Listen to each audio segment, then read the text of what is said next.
rules and daily routines to help manage students with different behaviors, learning abilities, and learning speeds. This will help create an organized and positive learning environment. For collaborative learning activities, we designed two group tasks that promote teamwork and problem solving.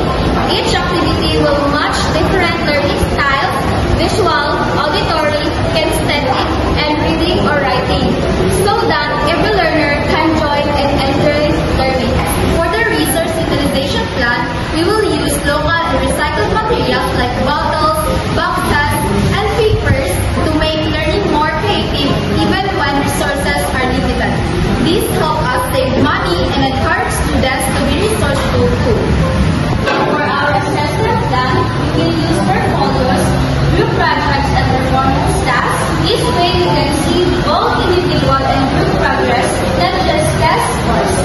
Finally, our social dynamics management plan focuses on making sure all students, young and old, work well together. We will assign mixed age groups and make sure